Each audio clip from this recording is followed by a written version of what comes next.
Hello, fellow traders. 'Tis I, the Rumpled One.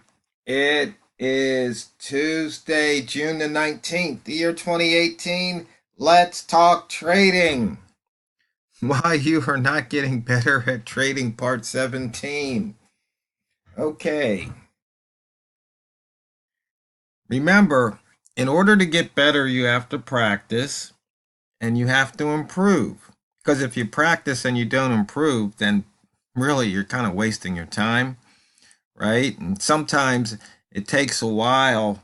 You keep doing something, and finally it clicks. Like I can remember playing guitar the day I could finally do chords. It took me forever having to put each finger on each string and press down and make it just right. And then all of a sudden, one day, after all those days, you hit that threshold point. I think there's somebody out there that some mentor or something, advice coach, it talks about 211 degrees versus 212.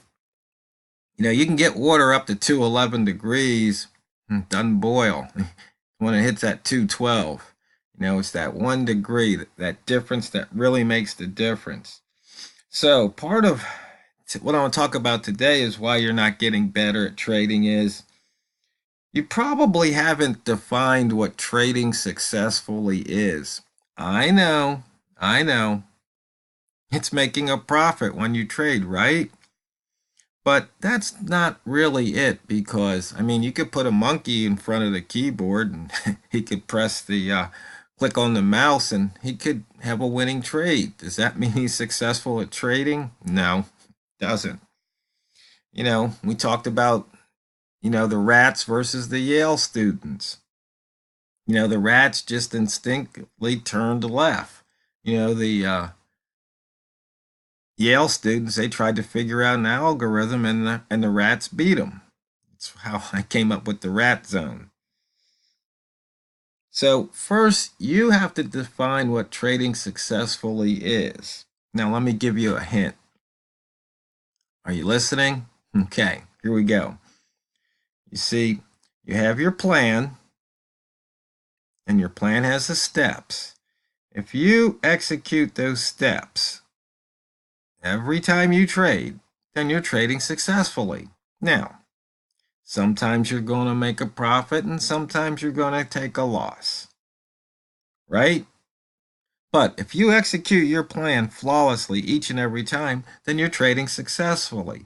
Now, if over a period of time you have a loss, then maybe there's something in your system that needs changing. But the actual trading successfully is defined as following your plan flawlessly. So, why aren't you trading successfully? Well, maybe number one, you really haven't defined it properly. Number two, you're not following your plan. And so the big question is, as Tony Robbins would say, you ask better questions to get better answers, is what can you do to change it? Really, what can you do to change it so if you're not trading successfully, what do you change? So you will then, after you change it, you'll be closer to trading successfully. So maybe there's three things you're not doing right. So maybe you tackle the first one, you get that one down. It's part of your everyday habit. You just normally do it. And then you tackle number two, and then you tackle number three, and then you'll be trading successfully. So you probably knew this was coming. One of the things you have to tackle to trade successfully is your money and risk management. Somebody asked me about the stops on the buy zone. They posted a comment.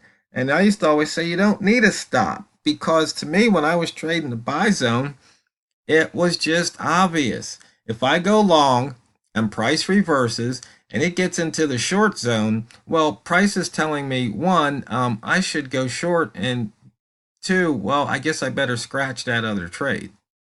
I mean, to me, it was just so blatantly obvious. But that's because I was the one that figured it out. So maybe it just wasn't obvious to other people. That's nothing's wrong with something not being obvious to you. I guess I just had to explain it a little bit better. That's all. So Let's look at the monthly. We can see here the yen is coming back closer to that midpoint there at 109.74, still in the upper wick zone, still green for the month.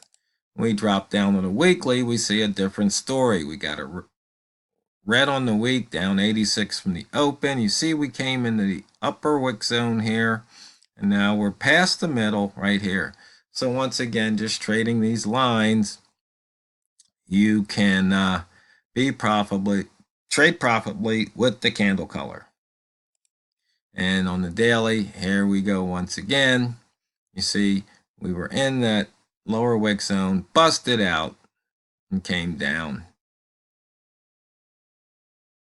Nice trade there. And you can see here we have got many pairs over the 100 for the range, with the beast, the pound yen, coming in with a 208 range so far today.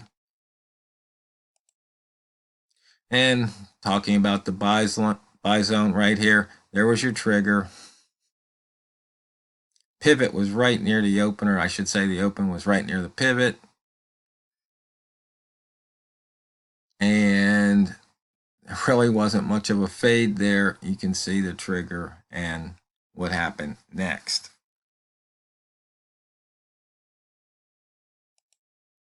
Rat zone, nice trade here, out of the zone, into the rat zone, and back out. So if you drop down maybe to M5, you can see a nice clear.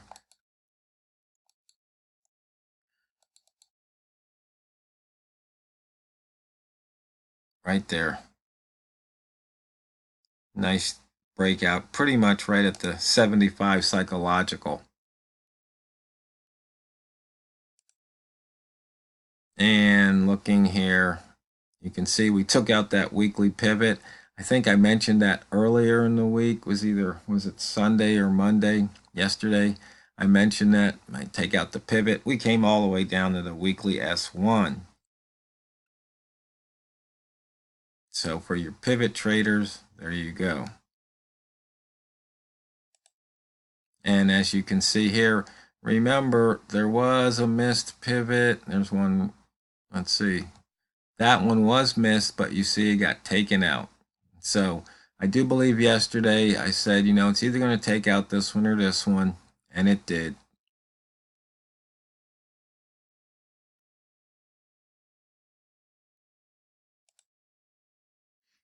And price action. 3 ball, green at the line, long, 1 ball, red at the line, short. 1 ball, we'll have to go green at the line here and see what happens.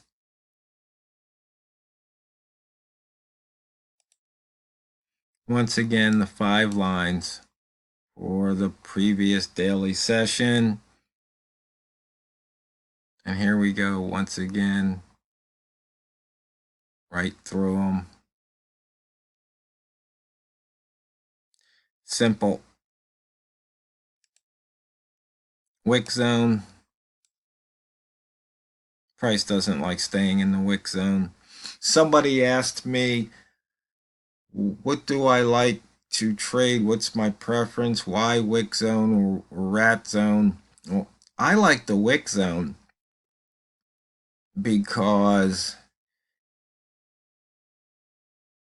the expectancy is somewhere, north of 70. That once price gets in here, chances are it will leave it. And when it leaves that zone, I can make a profit by going long here or short here. And I think you've seen that just about every day. Sometimes you get a nice profit. Sometimes maybe it's just a little or a scratch trade.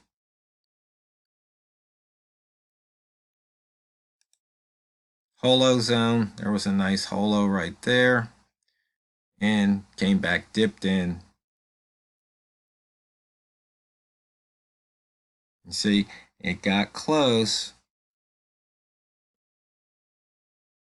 but it didn't go out.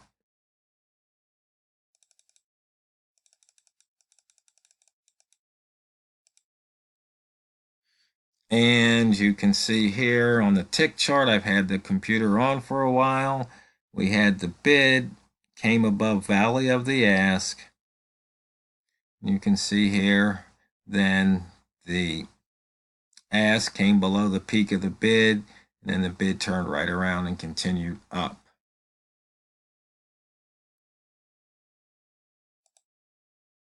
And we have a nice IRB cross here at the 15. There was a nice cross to the downside here. And once again, you can see profit can be had using simple horizontal lines. Now, this is a new chart or template I made. I call it the daily, weekly, monthly, open, high, and low. And it has the 1 hour midpoints right there. So you can see here,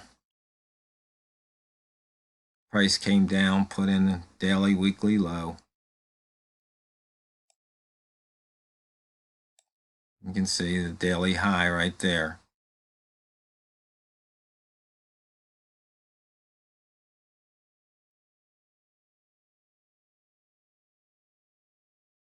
And it has the current and the previous.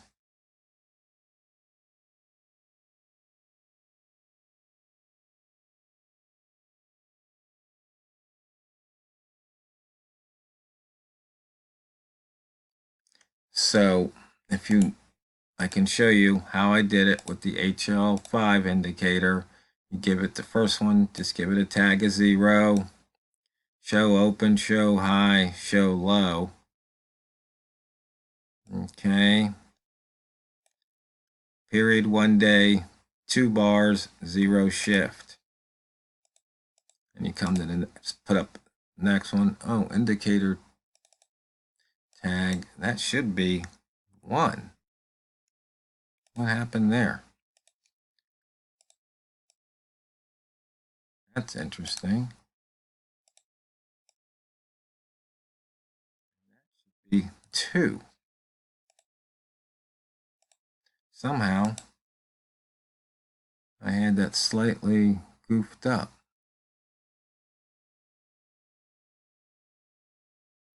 So that's how you do it. You can load those 3, load the indicator up more than once.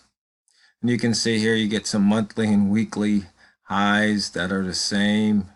And that's why you get this overwrite.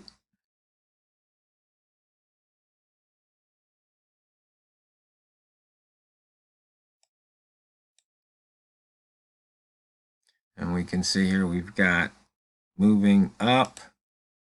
And since I've turned on the computer right there, you can see price broke out of the Einstein line. So relative to price, it was going up. Here it was going down. Took that trade, you'd scratch out, stop and reverse the other side, more than make up the loss. And you can see right now we're getting ready to punch that 110 line. And there you go. So, fellow traders, remember, you have to say what trading successfully means. And why aren't you trading successfully? And what can you do to change it? Because you see, it's not what you trade, it's how you trade it. So let's all go out there and drain the banks.